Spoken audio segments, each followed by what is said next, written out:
ছাত্ৰ-ছাত্ৰীসকল, আজি মই তোমালোকৰ ইংৰাজী পাঠ্যপুথিৰ ইউনিট 1ৰ নেহা সালাম ক্লক এই পাঠটিৰ যিখিনি প্ৰশ্ন আছে এই প্ৰশ্নখিনি আলোচনা কৰিম।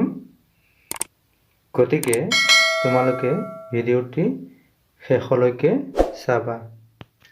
মই আগৰ ভিডিঅ'ত এই পাঠটি অসমীয়াত সুন্দৰ ভাঙনিৰে বুজাই থৈছো। তোমালোকে ভিডিঅ'টো যদি চোৱা নাই তেতিয়াহ'লে এই ভিডিঅ'টোৰ ডেছক্ৰিপশ্যন লিংকত ভিডিঅ'টোৰ লিংক দি দিম, তোমালোকে সেই ভিডিঅ'টো চাব পাৰিবা। এতিয়া আমি প্ৰশ্নখিনিলৈ আগবাঢ়ো। প্ৰথম ইয়াতে আছে নিউ ৱৰ্ডছ। কি আছে চোৱা। নিউ ৱৰ্ডছ, স্নাগলছ, মাটাৰ্ছ, উইণ্ড' চিল আৰু ৰিলেক্স। এতিয়া আমি পাঠটো পঢ়োঁতে এইকেইটা শব্দ পাইছিলোঁ। এতিয়া এই শব্দকেইটাৰ আমি অৰ্থকেইটানো কি? What is the meaning of these 4 words? We are going to discuss about these words. Let's see what's the meaning of these 4 words. First of all, the word snuggles meaning is settle or move into a warm, comfortable position. Snuggles meaning whole settle or move into a warm, comfortable position. এটা comfortable পজিশ্যনত নিজকে settle কৰি লোৱা, মানে নিজকে ঠিক কৰি লোৱা এটা কমফৰ্টেবল পজিশ্যনত। মানে এই পাঠটিত যে কৈছিলে নেহা যে শুই আছিলে নহয় জানো, তাই যেতিয়া সাৰ পাই যায় তেতিয়া আকৌ কি কৰে, এটা কমফৰ্টেবল পজিশ্যনত, মানে আগৰ যিটো গৰম পজিশ্যনত তাই কাপোৰৰ তলত আছিল যে সেই পজিশ্যনত গুচি যায়, তাকে কৈছে স্নাগলছ। তাৰপিছত কৈছে Masters. The word Masters means to say in a voice which cannot be heard.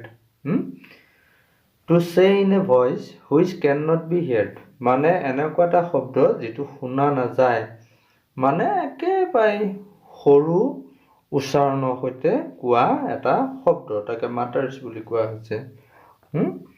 Window' sill, a ledge or sill forming the bottom part of a window. এটা হৰিজণ্টেল লাইনত উইণ্ড' খিৰিকীখনৰ বটম পাৰ্টত দিয়া এডাল চিল, এডাল চিল। এতিয়া কৈছে relax meaning make or become less tense. Make or become less tense. Relax হোৱা মানে একেবাৰে নিজে কি হোৱা, আৰাম লোৱা, মানে ৰিলেক্স হোৱা মানে বিশ্ৰাম লোৱা, এইটো হ'ল relax. After discussing the new words, we are going to page number 10. Here you see reading is fun. There, right? Reading is fun. Asked to tick the correct answer. Asked to tick the correct answer. What is the correct answer of these 3 questions? There are 3 options. We may tick the correct answer. Now, number 1, what time did Neha's clock ring every morning? Here asked the time Neha wake up. কি কৈছে, what time did Neha's clock ring every morning? নেহাৰ ক্লকটোৱে প্ৰত্যেক দিনা ৰাতিপুৱা কিমান সময়ত alarm দিয়ে আমি গম পাইছিলোঁ 6 o'clock নহয় জানো এটো হ'ব সি কোনটো হ'ব সি মানে 6 o'clock নেহাৰ এলাৰ্ম ক্লকটো everyday alarm at 6 o'clock in the morning. Number 2, what did the bird say? What did the bird say?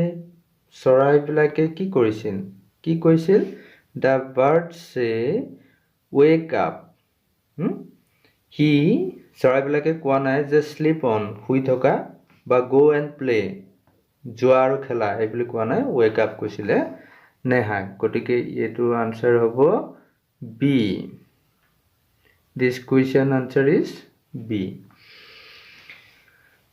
তাৰপিছত number 3 what is inside you that make you get up at the same time every day what is inside you that makes you get up at the same time every day তোমাক প্ৰত্যেক দিনাখনে একে সময়তে উঠিবলৈ তোমাক কোনে কয় ঠিক আছে our body clock our eyes our feet আমাৰ ভৰি কেটাই আমাৰ চকু কেটাই আমাৰ body clock শেষফাললৈ যে এই পাঠটোৰ যে নেহা ওয়াৰ্ম ক্লক পাঠটোৰ যে শেষফাললৈ কৈছিল body clock আমাৰ সকলোৰে অন্তৰত বা বডিত এটা ক্লক আছে বুলি কৈছে মানে সেই ক্লকটোৰ কথা কৈছে মানে কি আমাৰ এটা মনৰ ঘড়ীটোৰ কথা কৈছে আমি পাঠটো বুজাওঁতে কৈছিলো আগৰ ভিডিঅ'ত মনৰ ঘড়ী নহয় জানো body clock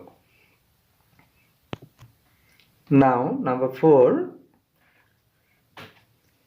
put the letters in the right order one has been done for you put the letters in right order jumble letter ramne arrange the letters letter black hojai pelai in a meaningful words banabo lage ete eta amak dia asle soa ILESM শব্দটো কি দিছিলে আখৰ কেটা উল্টা পুল্টা দিয়া আছে এটা দিছে ILESM এটা শব্দটো যদি আমি মিলাই লেখো তেতিয়া হলে স্মাইল SMILE স্মাইল মানে হহা নহয় জানো এটো হল ঠিক হেনেকে আমাৰ যি কিটা বাকি শব্দ কিটা দিছে এই কিটা আমাৰ উল্টা পুল্টা দিয়া হৈছে আখৰ কেটা গটিকে we have to arrange the letters in to make a meaningful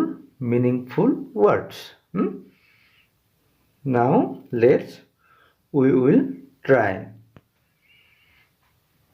এটা সোয়া ইয়াতে দিয়াটো আসলে সোয়া ILESM এটো স্মাইল হল পিছৰটো আছে MRALA কি আছিলে MRALA তোমালোকে কিতাপৰ লগত মিলাই চাবা এটো হ'ব alarm ALARM alarm সংকেত দিয়া alarm যে alarm clock নেহাৰ's alarm clock এই alarmটো তাৰ পিছতো দিছে OCKLC এটো clock CLOCK clock ঘড়ী তাৰ পিছত দিছে NORMING এটো হ'ব morning MORNING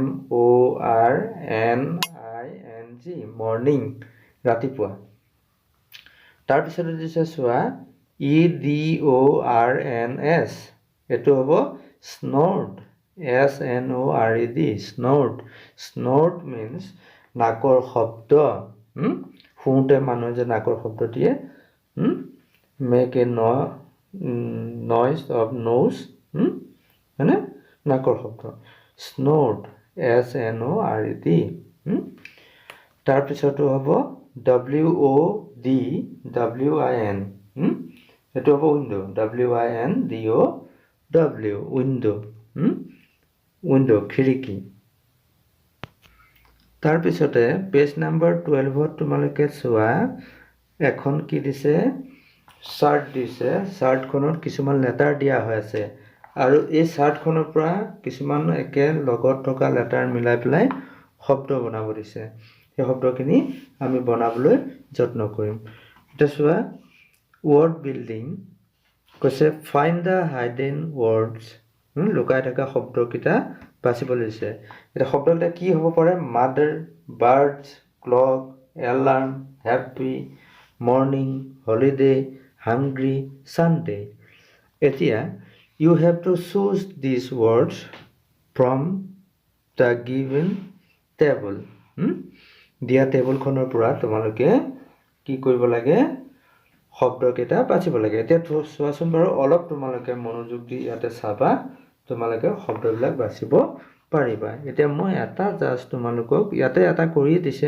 mother MOTHER mother তাৰ পিছতে এই ওপৰতে আছে চোৱা birds BIRDS birds তাৰ পিছতে এইফালে চোৱা এইখিনিত চোৱা hungry HUNGRY hungry তাৰ পিছতে চোৱা alarm এটো চোৱা ALARM alarm তাৰ পিছতে আকৌ এইখিনি পা চোৱা holiday HOLIDAY holiday তাৰ পিছতে চোৱা এটো happy HAPPY happy তাৰ পিছতে এইখিনি চোৱা morning MORNING morning এনেকৈ তোমালোকে বাকি শব্দকেইটা উলিয়াবলৈ যত্ন কৰিবা মৰমৰ ছাত্ৰ ছাত্ৰীসকল আজিৰ ভিডিওটো ইমানতে সামৰণি মাৰিছো তোমালোকে ভিডিওটো যদি ভাল পালা তেতিয়াহ'লে লাইক এটা কৰি দিবা আৰু লগ বন্ধুৰ লগত শ্বেয়াৰ কৰি দিবা